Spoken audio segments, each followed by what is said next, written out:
কয়েক শ্রেণীর বান্দা সেই দিন আরশে মুআল্লার নিচে জায়গা হয়ে যাবে। এক নাম্বার, দুনিয়াতে যারা ন্যায় বিচার করত, হাসরের ময়দানে তাদের আরশে মুআল্লার নিচে জায়গা হয়ে যাবে।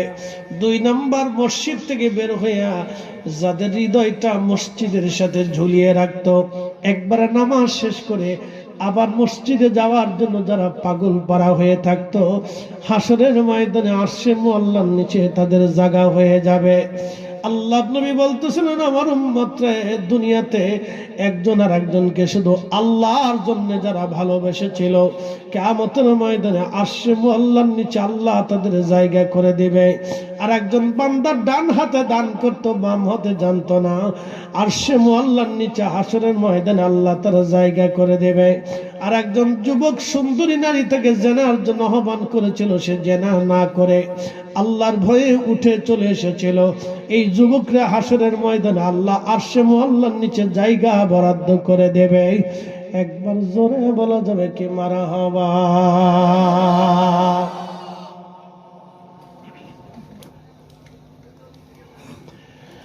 ওই দিনে সারা আর কারা হাসরের নিচে জায়গা হবে না রে মুসলমান। কঠিন সেই দিন, পানির পিপাসা মানুষের জিহ্বাগুলি কুকুরের জিহ্বার মতো ঝুলতে থাকবে। কে রাশিয়ার প্রেসিডেন্ট, কে চীনের প্রেসিডেন্ট, কে আমেরিকার প্রেসিডেন্ট, কে ভারতের প্রেসিডেন্ট, কে ভারতের প্রধানমন্ত্রী, কে উত্তর কোরিয়ার প্রেসিডেন্ট, কে দক্ষিণ কোরিয়ার জাপানের প্রেসিডেন্ট, কে সৌদি আরবের বাদশাহ, কিয়ামতের ময়দানে কোন পরিচয় হবে না। কথা বল না কেন? সব সমান হয়ে যাবে, সব ল্যাংটা ল্যাংটা ল্যাংটা, কাপড় শীত থাকবে, শুধুমাত্র আমার রসুলকে পোশাক পরিহিত থাকা হবে। একসাথে বলেন আল্লাহু আকবার। সর্বোচ্চ সম্মানের আসনে নবীকে আসীন করা হবে সেই দিন। উত্তম মুকুট পরিহিত করে রাজা ধীরাজের মতো আল্লাহ সাজিয়ে গুছিয়ে তার রসুলকে বসিয়ে রাখবে মহা সম্মানে। আসা আইয়াবাসাকা মাকামাম মাহমুদা, সেই নবীর ইজ্জতের চাদর ধরে যারা টানবে, আমরা তাদেরকে 1 সেকেন্ডের জন্য মানব না, জীবন থাকতে মানব না। কথা বললে কেন? ঠিক কিনা?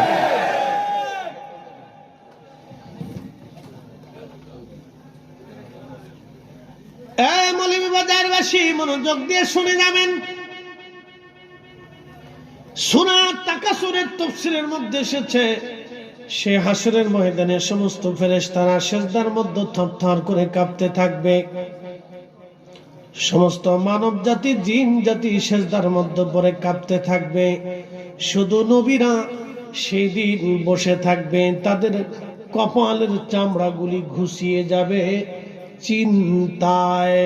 গুনার কারণে না, নবীরা মাসুম, তারা গুনার কারণে চিন্তিত হবে না। আল্লাহর কাহারিয়াত রাগ দেখে নবীরা চিন্তায় পড়ে যাবে, আজকে প্রভুর রাগ কে কমাবে, কে প্রভুকে খুশি করবে, আজ কে আজকে রাব্বে কারীমকে সন্তুষ্ট করবে। নবীরা চিন্তায় পেরেশান হয়ে যাবে। কেমনে আল্লাহকে খুশি করা যায়, কি করে আল্লাহকে খুশি করা যায়? নবীরা চিন্তায় পেরেশান হয়ে যাবে, গুনার কারণে না, বরং আল্লাহকে খুশি করার জন্য। সেই দিন সব আদম সন্তানরা হাসরের ময়দানের বিভীষিকা সহ্য করতে না পেরে দৌড়াইয়া আদম সফিউল্লাহর সামনে দাঁড়ায় দাঁড়ায় কানবে আর বলবে, আদম রে, তোমারে আমার রব সফিউল্লাহ বানাইছিল, আদর করে জান্নাতে আল্লাহর কুদরতি হাতে তোমার নকশা এঁকেছিল। আদম রে, জান্নাতের ভিতরে আদর করে তোমার আল্লাহ বানাইছিল, তোমাকে আবুল বাশার বানাইছে, তুমি আমাদের বাবা। আজকে হাসরের ময়দান সহ্য হয় না গো আব্বা জান, আপনি আল্লাহর দরবারে যাই আল্লাহর কাহারিয়াত কমায় আসেন, হয় আল্লাহ বিচার করুক, আল্লাহ আমাদেরকে ক্ষমা করে দিক, আপনি দয়া করে যায় বলেন। আদম বলবে, না না, আমার সন্তানরা আমার কাছে এসে আজ কোনো লাভ হবে না, আমার কাছে এসে লাভ হবে না, আল্লাহর কাহারিয়াত রাগ মিটানোর কোনো সুযোগ আমার নাই, তোমরা চলে যাও অন্য কোন নবীর কাছে। সব হাসরবাসী দৌড়ে আসবে নূহ আলাইহিস সালামের কাছে। নুহু নবী একই কথা বলে দিবে, চলে যাও।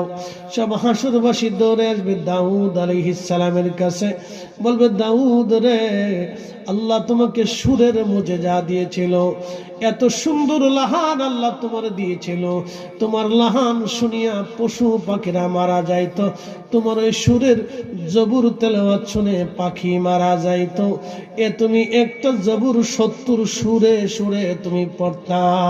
অতএব সুর নিয়ে যারা হিংসা করে, সুর দিয়ে ওয়াজ করাকে যারা বেদাত মনে করে, সব কয়টাই বর্তমান জমানার কাউয়া। নাম দিছি কাউয়া। নাম কি দিছি? কাউয়া। সুরের বুঝবে কি? ও কাউয়া তো খালি কাকা কাকা কাকা কাকা করে। আল্লাহ দাউদ আলাইহিস সালামকে সুর দিছিল। ওই যে সাফাই নবাবগঞ্জের এক কাউয়া আছে, কয় সুর দিয়ে ওয়াজ করা বেদাত, বেদাত, খালি সুর দিয়ে ওয়াজ করা বেদাত। বুকের উপরে হাত বেঁধে নামাজ পড়া, নাভির নিচে হাত বেঁধে নামাজ পড়া বেদাত। ওর কাছে খালি বেদাত শিরিক, বেদাত শিরিক। কি এক পাগল! দেখলে মনে হয় যে একটা পাগল কোথার থেকে আসছে। আমি নাম দিছি কাউয়া। কি নাম দিছি? কাউয়া। কষ্ট হইতেছে আপনাদের? সুন্দর নাম দিছি কাউয়া। মুসলমান খুব মনোযোগ দিবেন। দাউদ তুমি আজকে আল্লাহর কাছে যাও। দাউদ আলাইহিস সালাম বলবে না, আজকে আমার দ্বারা সম্ভব না, অন্য কারো কাছে যাও। সবাই দৌড়াইয়া ইব্রাহিম খলিলুল্লাহর কাছে আসবে। ইব্রাহিম, আপনি তো খলিলুল্লাহ ছিলেন, আজকে আমাদেরকে উপকার করেন। ইব্রাহিম বলবে না, তোমরা অন্য কারো কাছে যাও, আমার দ্বারা আজকে সম্ভব হবে না। সবাই দৌড়ে মুসা কালিমুল্লাহর কাছে আসবে। মুসা নবী বলবে, তোমার তো কালিমুল্লাহ বানানো হয়েছিল, আল্লাহর সাথে তুমি কালাম করতে গো নবী, আজকে আল্লাহর সাথে কালাম করে বলে আমার দ্বারা সম্ভব না, অন্য কারো কাছে যাও, তোমরা অন্য কারো কাছে চলে যাও। সবাই দৌড়াইয়া হাজরাত ঈসা রুহুল্লাহর কাছে আসবে। বলবে, ঈসা রে, তোমার আল্লাহ রুহুল্লাহ বানাইছিল, তুমি আমাদের কাছে সাহায্য করো। ঈসা রুহুল্লাহ বলবে, হাসরবাসী, কারো কাছে গেলে আজকে কাজ হবে না, কাজ হবে না, কাজ হবে না। আমি ঈসা নবী যার উম্মত হয়েছি, তিনি রাহমাতুল লিল আলামিন, ওই নবীর দরজা ছাড়া আজকে লাভ হবে না। তোমরা তাড়াতাড়ি রাসূলের কদমে যাও, তিনি শাফিউল মুজনিবিন, রাহমাতুল লিল আলামিন, তিনি হাবিবুল্লাহ। ওই নবী ছাড়া আল্লাহকে আজকে কেউ খুশি করতে পারবে না। একবার জোরে বলেন না ইয়া রাসূলুল্লাহ, জোরে জোরে বলেন না ইয়া রাসূলুল্লাহ, বলেন না ইয়া হাবিবাল্লাহ। শ্রেষ্ঠ নবী দিলাম রে তরিয়ে নিতে রোজা হাসরে, ঠিক কিনা? শ্রেষ্ঠ নবী দিলাম রে তরিয়ে নিতে রোজা হাসরে, পথ না ভুলি তাই তো দিলে পাক কুরআনের বাণী, খুদা তোমার মেঘের বাণী। সুন্দর ফুল সুন্দর ফল, মিঠা নদীর পানি, খুদা তোমার মেঘের বাণী। হাসরবাসী দৌড়াইয়া দৌড়াইয়া আমার নবীজির সামনে দাঁড়ায় দাঁড়ায় হাসরবাসী কাঁদতে থাকবে।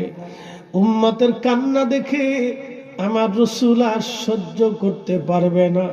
ডাক দেয়, বলে, উম্মত রে, তোমরা দাঁড়াও, আমি আসতেছি। আল্লাহর নবী একটা দৌড় দিয়ে আরশে মুআল্লার সামনে, আল্লাহর কুদরতি কদমের সামনে সেজদায় পড়ে কাঁদতে থাকবে। ইয়া রব হাবলি উম্মতি, ইয়া রব হাবলি উম্মতি। আল্লাহর নবী বলতেছেন, তখন আমার আল্লাহ আমার কালবের ভিতরে তার প্রশংসা ঢেলে দিবেন, তার হাম ঢেলে দিবেন। আমি আল্লাহর প্রশংসা করতে থাকবো, উত্তম শব্দ দিয়ে আল্লাহর গুণগান করতে থাকবো। আল্লাহর গুণগান করার পরে আমার রব, আমার আল্লাহ রাজি হয়ে যাবে, খুশি হয়ে যাবে, নরম হয়ে যাবে। আমার আল্লাহ ডাক দিবে, বন্ধু মাথা উঠাও, আজকে সেজদায় পড়ে তুমি কি জন্য কান্দো? নবীজি বলবেন, উম্মতরে আমি সেই দিন আল্লাহর দরবারে সেজদায় পড়ে কাঁদবার বলবো, ইয়া রব হাবলি উম্মতি, আল্লাহ আমার উম্মত বড় গুনাহ করে ফেলছে, আল্লাহ আমার উম্মত অন্যায় করে ফেলছে, আমার উম্মত গুনাহ করে ফেলছে। আল্লাহ আল্লাহ ডাক দিবে, বন্ধু মাথা উঠাও, তোমার সেজদায় পড়ে কাদার জন্য হাসর কায়েম করি নাই। হাবিব আজকে আপনার হাতের মধ্যে হামদের পতাকা দিয়ে দিলাম, আপনার হাতে সুপারিশের পতাকা দিয়ে দিলাম। আপনি যাকে খুশি তাকে নিয়ে আপনি নবী আগে জান্নাত ফুলসিরাত পার হয়ে জান্নাতের দরজা খুলবেন। আজকে আপনার আগে কেউ জান্নাতে যাইতে পারবে না, আপনার উম্মতের আগে কেউ জান্নাতে ঢুকতে পারবে না। একটা জবান বন্ধ থাকবে না, চিৎকার মেরে বলেন আল্লাহু আকবার। আমরা সেই নবীর উম্মত, সেই নবীর উম্মত, সেই রাসূলের অবমাননা আমরা কখনোই মেনে নেব না, আমার বাপ হলেও মানব না। কথা বলেন, হাত উঁচু করে বলেন, ঠিক না বেঠে? আরে তাকবীর, আরে রিসালাত, আরে সুন্নাত ওয়াল জামাত, আরে তাকবীর। উজার কারণে জগত সৃজন রে দেখন চন্দ্র সূর্য তারা শূন্য ভরে, আসিয়া চলনিস চনে ধরা ধরে, নবী পদবিনে ভাব সবই মিশে।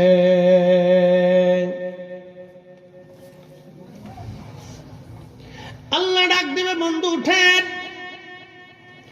আপনি যাকে খুশি তাকে নিয়ে জান্নাতে চলে যান। আমি ওয়াদা করেছিলাম, ওয়ালা সাউফা ইউতিকা রাব্বুকা ফাতারদা।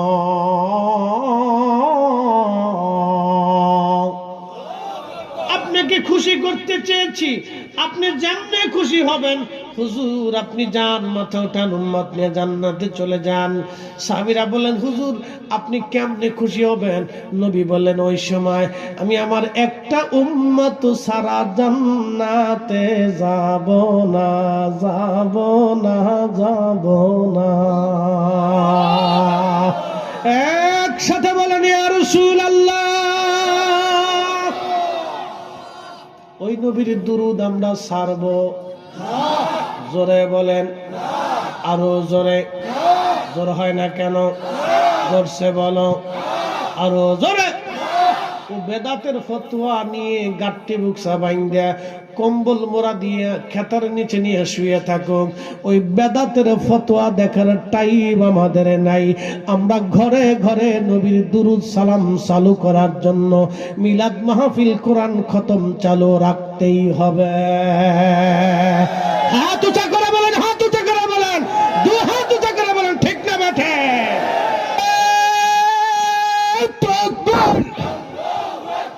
নারায়ে রিসালাত, আহলে সুন্নাত ওয়াল জামাত।